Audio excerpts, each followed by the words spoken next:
Welcome to USA Global TV and Radio, where our mission is to provide education, entertainment, hope, and inspiration. USA Global TV and Radio connects you with experts and audiences all around the world every single day to help you succeed in business and to live a richer life. Visit us at usaglobaltv.com to learn about career and life-changing training and mentoring programs like the Listening Mentor. Subscribe to our newsletter to stay informed about our special programs and offers. Discover how you can become a guest on one of our shows or a host or producer of a USA Global TV and Radio show of your very own. That's USA Global TV and Radio, where the doctor is always in.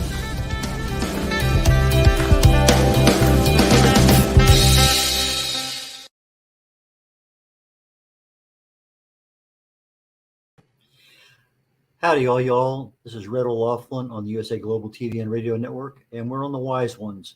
A special feature this week, we happen to have two back-to-back Wise Ones shows. Today's show is with Alecia. Alecia I've known for a number of years, and before the pandemic hit, we would occasionally bump into each other at networking events. And Alecia, please join us. She's best known, at least here in the local area, for her expertise in social media, but I don't want to jump into that one right now because I want to congratulate her on something I find to be amazing, extremely hard. I was a chemistry major. I took a lot of classes in that, but I would walk out of the university toward the parking lot and I'd have to go by the music places where they have the individual cubicles where people play, whatever music they were doing. And they were always there hours after I left. I'd come in the morning, there'd be people there in the morning.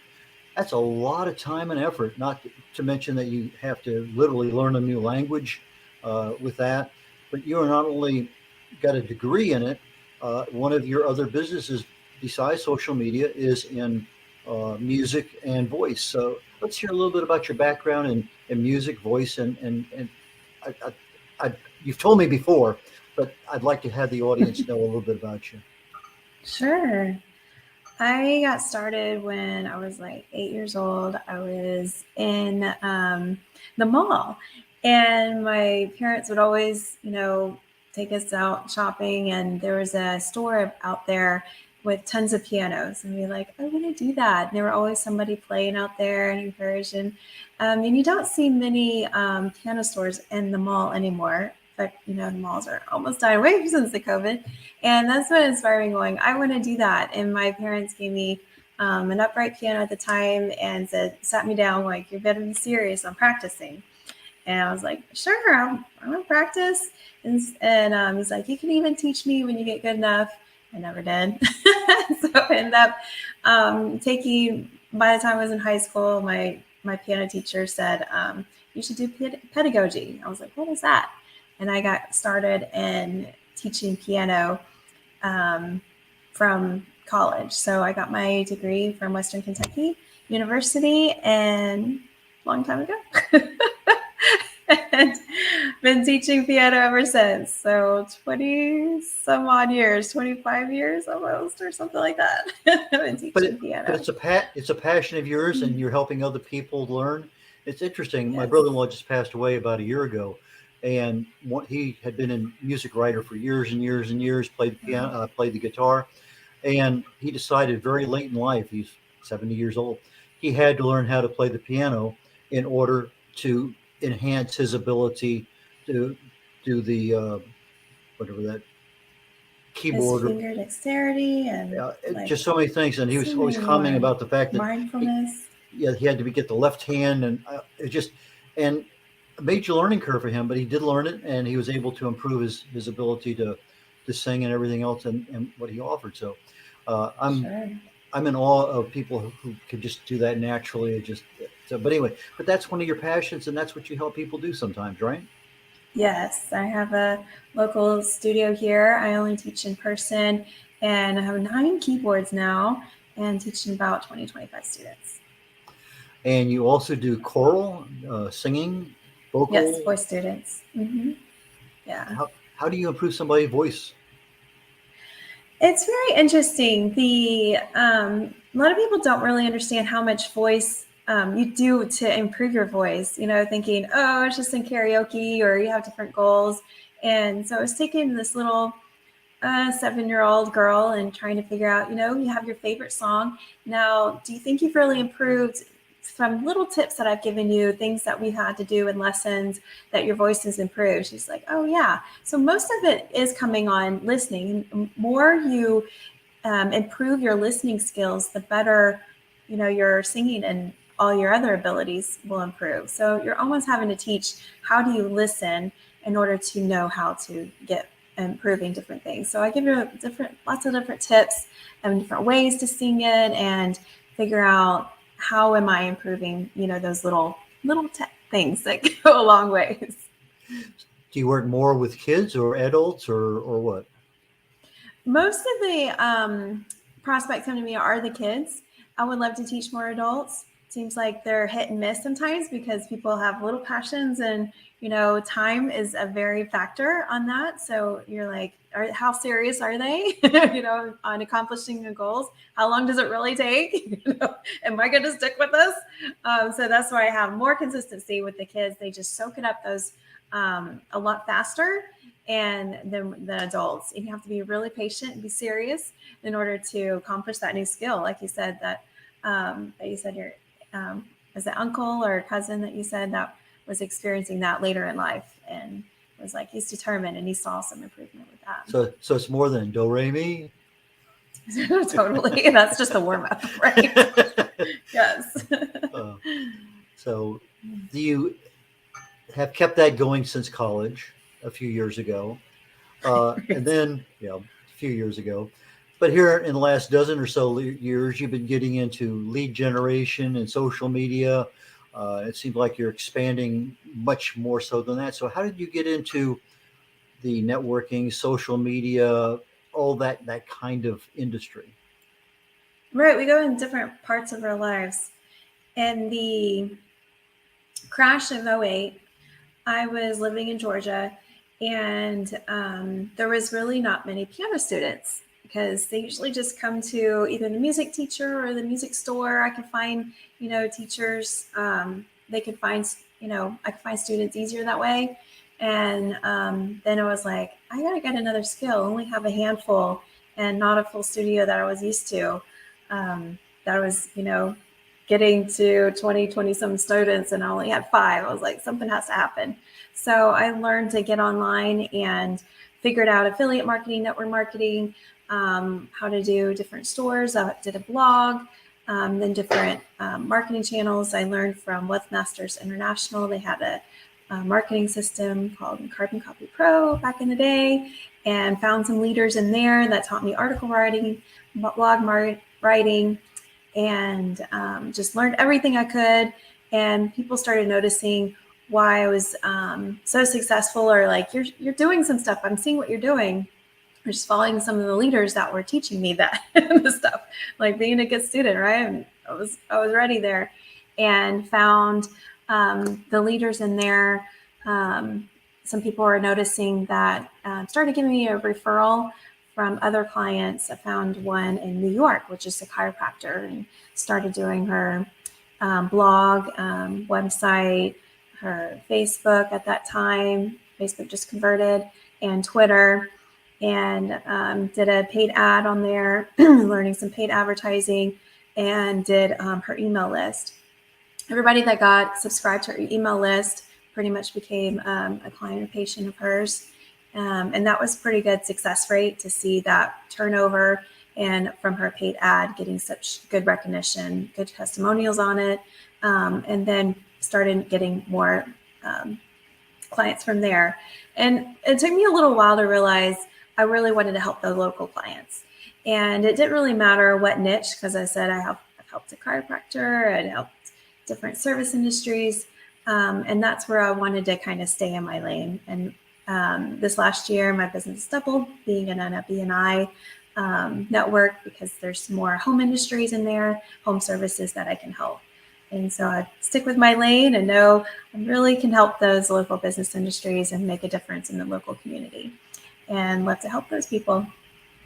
So during the pandemic, you probably didn't have much opportunity for your music because that's kind of a one-on-one situation in a small room. But network marketing kind of went from in person that you and I used to be involved in a lot of those different things to more of a Zoom or StreamYard or Google Meet or whatever out there. And so how has the pandemic affected your businesses? It really hasn't. It's really grown. I noticed a lot of things in life in general and the world has changed and made a lot of things more easier for people. So more people would be used to having online lessons and did a third of those. And then just realizing once we're back in person, I really wanted to hone on that. So I took advantage and going all out. But I can see myself transitioning back to online if I wanted to, with piano if I needed to. But I had so many things going in different directions that I had to stick with one and really wanted to stay focused and one to excel in that one. Just like a lot of people get expertise in social media going, I'm really good at Facebook. And then they just stick with, I'm good at with Facebook stuff. And that's kind of how I did with my ads as well. Going, I just do Facebook and Instagram ads.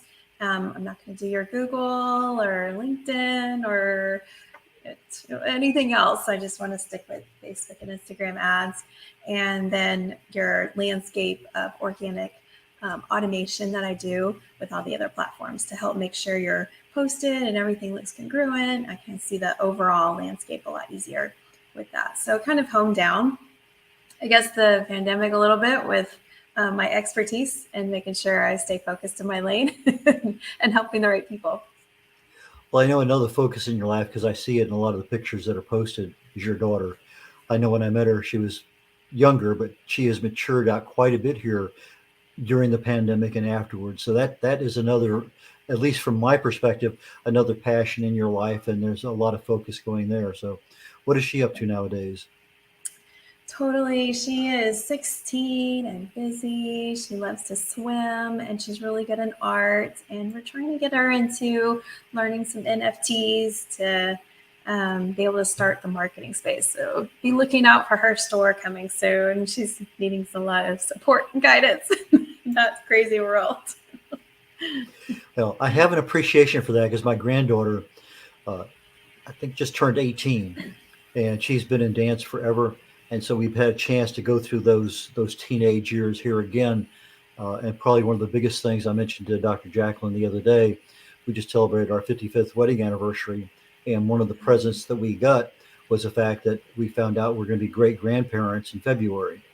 Congrats. So we have one more opportunity to go through those teenage years. So I'm looking forward to that very, very much. So, but getting back into Facebook seems to be one of your strong points. Is that true?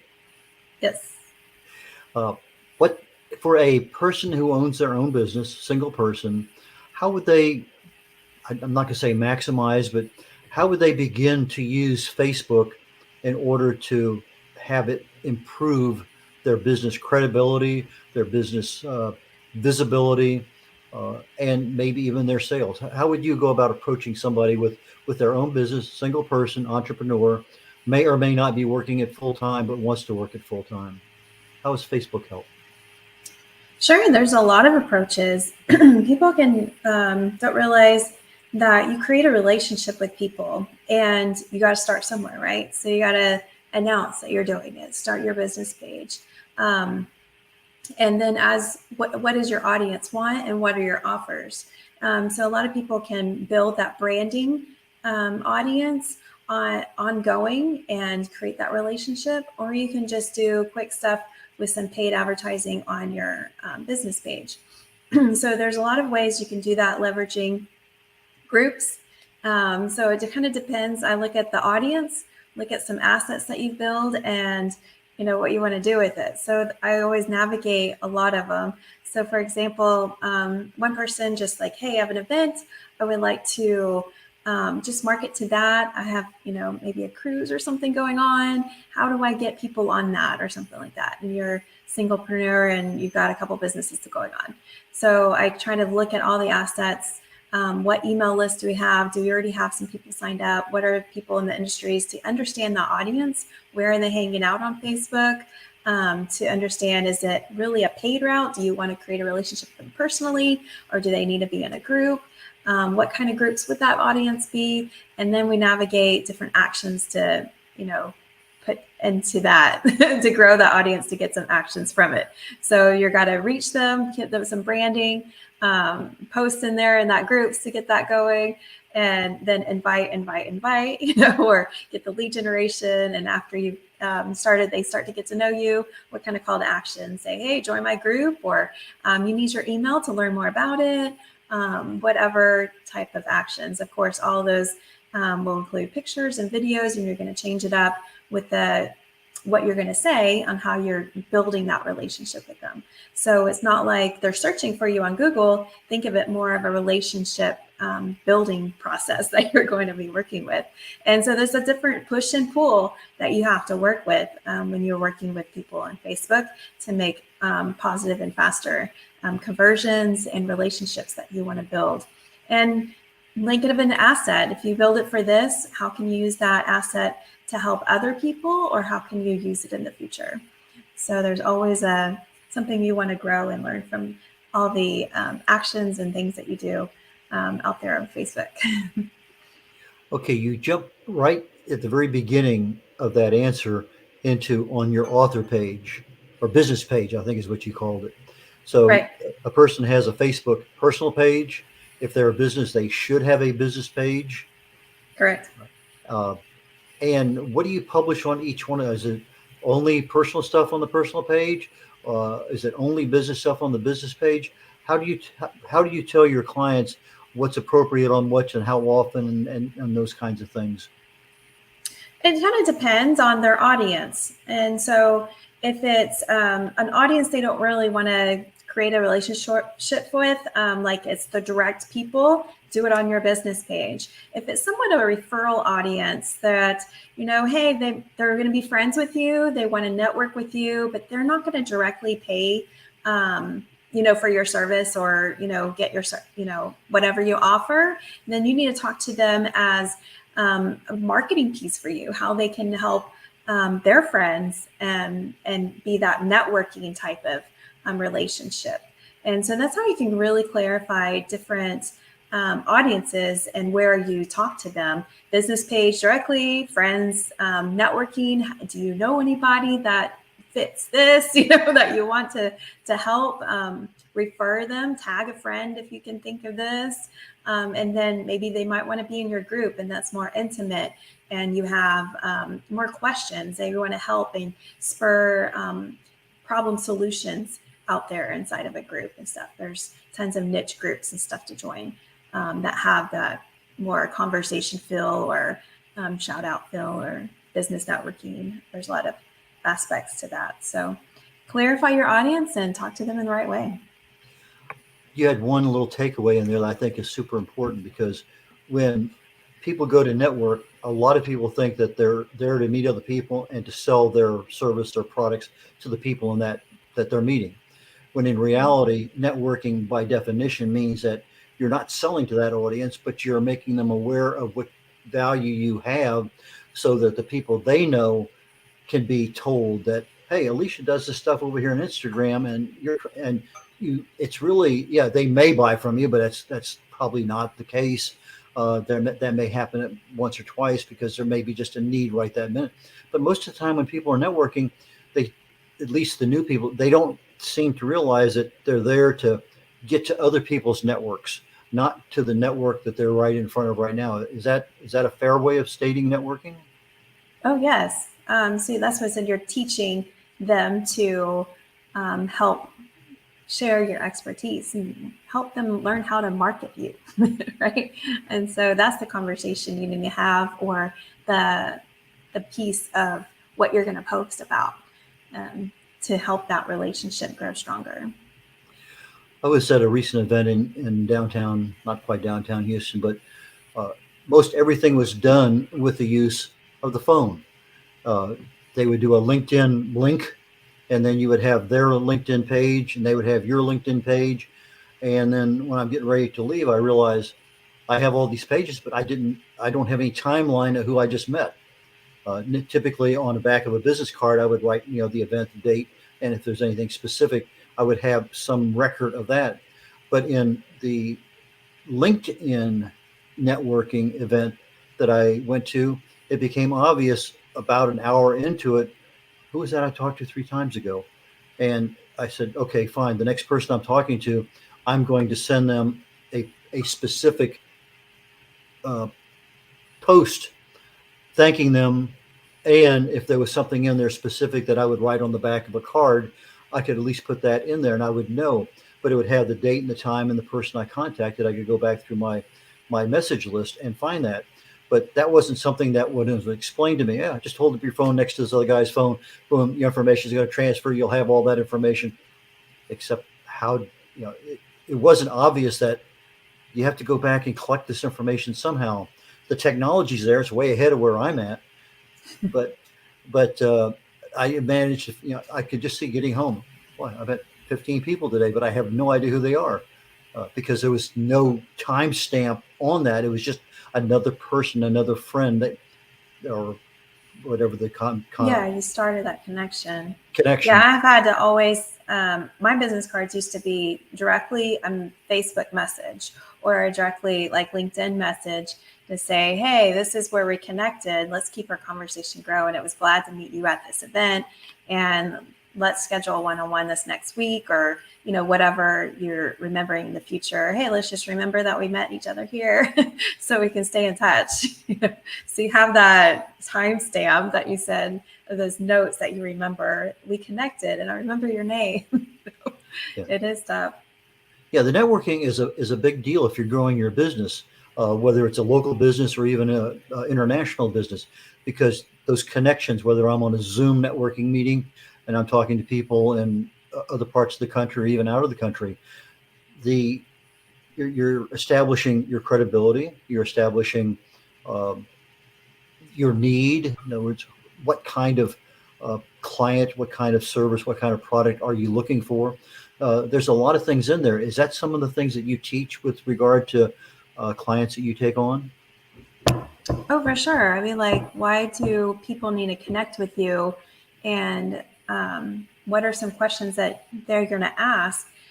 And you get those questions over and over. Let's keep posting those type of things. So people are always educated on their service or, who they are. Just had another client come to me going, we're getting these questions all the time. We want to know more about us. They trust more about who we are. And then they'll be more comfortable to use our service when the time is needed. It's interesting. Most of the questions are, who are you? Where you live? What business are you? I generally, after I get to meet somebody, one of the first questions that I do is, Lisa, what do you do for fun? Yeah. Because it's a question that nobody ever asks, but it's a question that it's a personal one and a lot of times, well, I just do my business. No, I said, what do you do for fun when you're not doing your business? And some people literally don't have fun in their lives. It's sad, but they're out there 100% just doing whatever they're doing, and they don't take a deep breath. They don't smell the roses. But if you want to get to know somebody, in fact, on this show, it's interesting. We had one lawyer and one project manager, and one of their fun things was Argentinian ballroom dancing. And these shows were literally about 4 or 5 shows apart.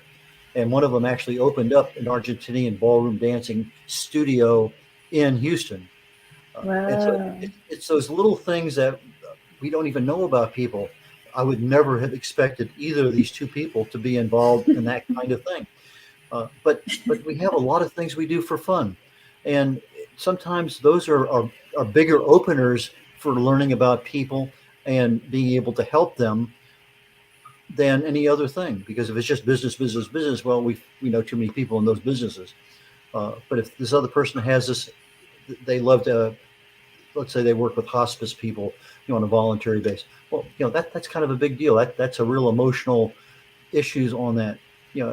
There's a lot of things there that sometimes you can connect with, sometimes you can't, but it gives you a better understanding of who those other people are.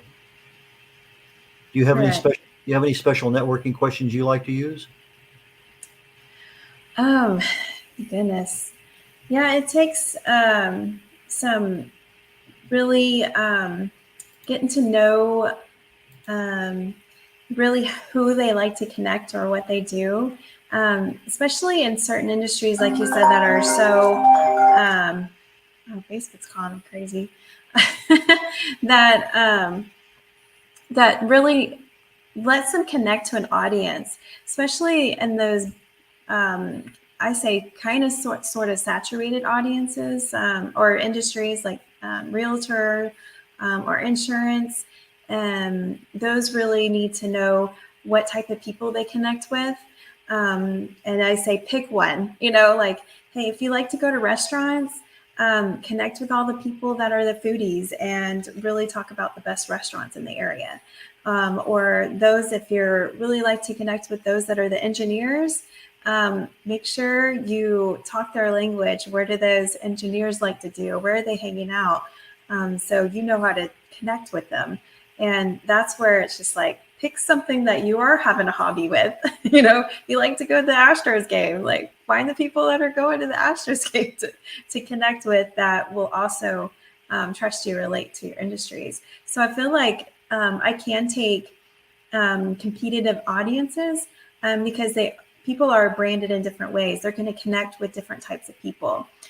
So I can take, like, to insurance in the same area, because they're going to have different people that they connect with or they relate to, because of who they are. I share their lifestyle or what they represent out there differently.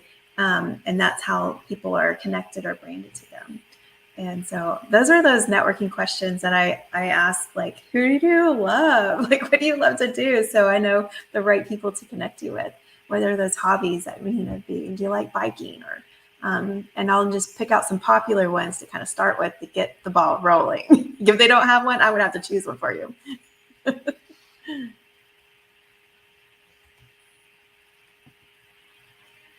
Did I lose you? I can't hear you. Let me see what happened. I have some background noise going on, so I try to mute myself while you're talking. Oh, And okay. sometimes I forget anyway, sorry about that. Sometimes I meet people networking, and you ask the question, well, who's a good client for you? And they'll say, anybody. And when you're working with somebody, you have to know who your audience is, because that's really where your focus should be. And so I'll usually ask the question. He says, on the way here, I saw 3 people homeless under the overpass. Are they the kind of people you're looking for also? And they say, oh no. So it kind of brings them back into reality, that they haven't really truly defined. When I want to talk to a group, I want women 45 to 65, and there's a reason for it, for my particular demographic of what I want to talk to. But I don't think a lot of people really identify a demographic well. Is that something you help potential clients with? Yeah, it's great to put an avatar together.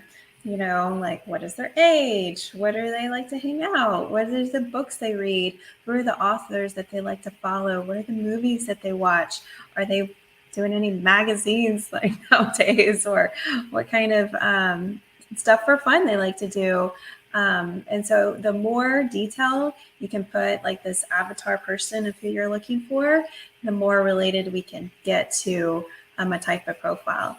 So if you're really looking to be a social media, guru or expert or management, you have to put yourself as different avatars of different things. And so you can see what's attracting. Like, this is my avatar, and you create this little profile, and then you can see the ads that are attracting to that profile. And then, like, look at the competitor ads and stuff like that. So you got to think backwards sometimes to really navigate that the right way. Well, you caught a very particular topic there, one that I introduce my new authors to when I'm getting ready to publish their books, is who's your competition? Where are Right. they? What kind of products? I go through the whole thing. We go down and we look at everything. So how do you help people? If it's a dog grooming industry, is you just look in the yellow pages and find out who's there, or you do a Google search if it's a local business and find out who their competitors are, and then see if you can find them on Facebook or LinkedIn or Instagram. Do you help them with the competitor analysis? Yeah, once we get in a good avatar of who their audience is, I do ask them if they've done any competitor research. there's several sites that will do it for you too, because you need to look Google versus the ads versus each platform, their hashtags, how popular they are, the location.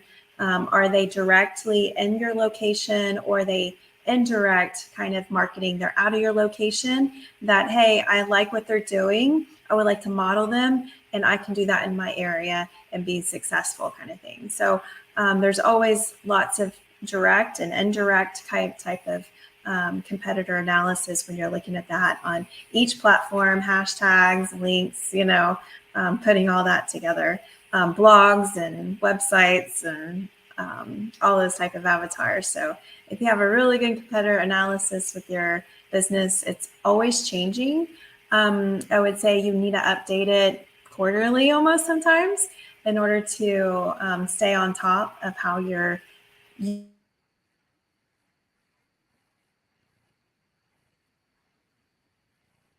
insights of how people do things and what they bring unique to the marketplace, right? And you want to be on top of how people are standing themselves out and what makes them stand out, so you can learn more yourself of how you can get better of who you are and how you want to stand out with that market. Timing is one of those things, whether it's an email that you're sending to somebody or it's a post on Facebook or LinkedIn. What do you tell people on timing with regard to their audiences? Because some people want to get it first thing in the morning when people turn on their equipment. Other times they get home, they have a chance to relax, or they check their emails or their social media at noontime. What do you recommend on timing, or does that also depend on the nature of the business and the audience? Yeah, it's how you're being consistent with that audience. I have a standard timing that I just do for all my basic local businesses. And it seems like if I consistently keep with this standard, people are going to see it, and the time that's needed the most. It's really strange. I'm like, we put it out there, we're consistent, and they see it. So as far as like time of day or how often, I always do the standard, and then we kind of feel on how the growth is happening. If it's too slow, then we probably need to do some more. I've done, more posts, or the frequency needs to be more often, or kind of slack it back if the audience is a little slow, or we've seen some of it pull back because you are posting too much. So there is a little bit of give and take, but it all depends on like how the traffic flow is working with your audience on, because you got to know your audience. What do they want out there? How you're creating that relationship with them with different aspects that you're pushing and pulling and asking them in different features. So there's always a good flow that you need to keep with, but being consistent is key. Blogging. You mentioned that you help people occasionally with blogs. That's something that I do a lot of. I was told a long time ago, always post a picture, a photograph with your blog. Just make that part of your everything you do. So it's one of the things I have done. How do you help people with blogging in general? And is that also a recommendation that you tell people? So you really should have a photo with every blog you post? Yeah, I have a little devotional blog, and I like to put a little quote on there too on my blog. and any other blog, because it's going to be shared. And when it shares, you got to share that with that picture and stuff like that. So definitely a standard that's been aged on, forever. You need to have a unique picture out there. But it's also, a lot of people use it on Pinterest or wherever they're going to share it in the right way. So if there are people that are in the blogging industry, needs to share it 80% more than the time they spend on writing it, right? So you got to think about, where are you sharing it more often than when you're posting it? So a lot of people will just do like, here's my TikTok of it, or however you do a video of it too. I wrote a blog. I'm scrolling up and down on my computer, whatever. You can get it out there on lots of different ways. So doing live shows about it, or talking about it, and, commenting on others. Like I said, there's more ways to share because put a picture on it, at least to put on the blog post. So most of them are branded. They need to grow that content and share it out there more. Well, I try to keep the photo generally aligned with whatever the content is, but sometimes you just don't want to. You want to have something that's a little different. Standard I want template. to. Somebody sees the photo and they go, "What's this about?" Even though the verbiage isn't there. But two things that I do want to ask you about specifically on blogs. One is when I publish a blog, I will go in for a headline analyzer and try to get something that's appealing to my audience, so that I put the headline in there, analyze it if it's 60%, 70%, whatever. Is that something that you help people with or make them aware of? Oh, you got those headline generators. Like, why do Yes. you need me? But yeah, there's really good copyright experts that they are their own, headline generator out there. And you find those and learn more from like news stations or places that you like to get headlines from that are attractive to you. Or if you're subscribed to several email lists, their headlines you learn from. And so there are several copywriters that give you like a formula of, use number, use these type of wow words and stuff like that, ask a question and change it up to like a good formula to create a good headline like that. So make sure you're always staying on top of those trends and what you like and what you're learning from others to make a better headline on that aspect. So I would say, just like in music, you need to listen more than you play. Same thing as a copywriter or being best headline writer, you need to look and watch other headlines in order to get better yourself, right? It's like practice and do what you teach, right? Great advice. Mm-hmm. Last question before we begin to wrap things up. A lot of stuff is being done nowadays with Chat GPT, writing blogs, updating profiles on social media, just a myriad of things that can be done. Are you helping your clients understand what's appropriate for artificial intelligence and how it can help their businesses? Depends on what their needs are. So in the background, they don't have to know that I use AI to create all their Facebook posts. I have one to come in with like, we need some questions to ask, in our Facebook group. What can we do? And I'd be like, okay, what are some topics? Let me research and do a little bit of Chat GPT or some AI research and see if they can come up with some good questions for us to kind of start the conversation with. And let's edit a little bit of those and get some things that are more concrete on paper that we can get some good topics on. So I'm surprised maybe you used your Chat GPT or AI for your headlines as well, because be like, I need a headline for YouTube. What's the best headline for this topic? And maybe come up with 3 different topics to give you the best one.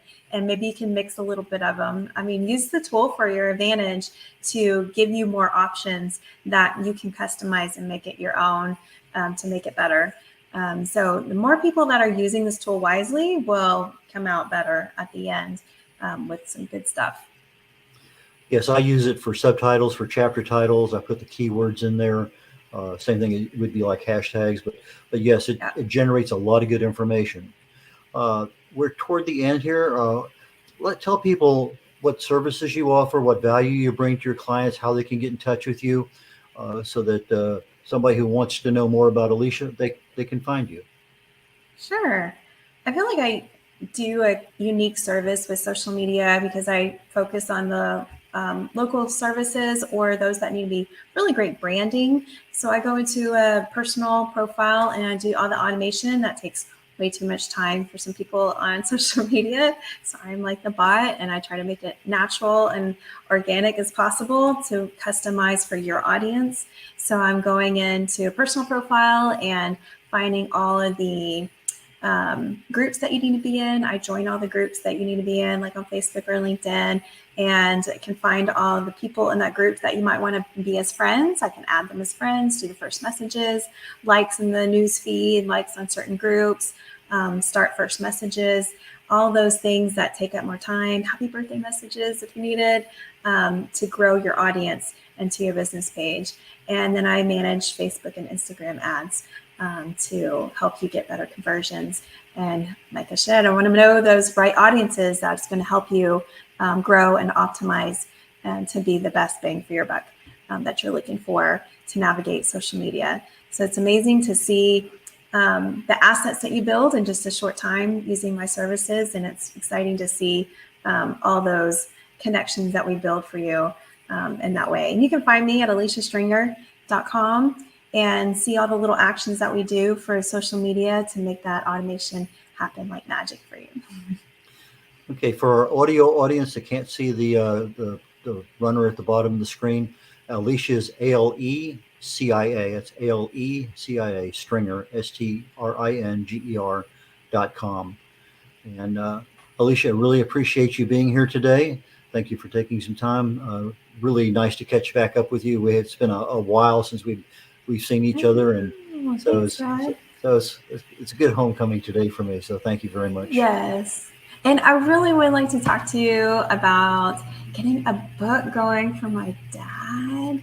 Okay. He started compact computers back in the day, and it would be nice to have like his commentary of the movie that came out with them and stuff like that. And I'm like, you should put this in a book. So let's continue the conversation and make it happen. I will definitely follow up with you. So, thank you, Alecia. We'll catch you later on. Take care. This is red.olaughlin. You're ready to sign off on the USA Global TV and Radio Network. This week's double whammy on the Wise Ones. And we'll be concluding with a sponsor. And I will catch you all next week. Regular, same time, same channel. The Wise Ones on USA Global TV and Radio Network. Bye, y'all.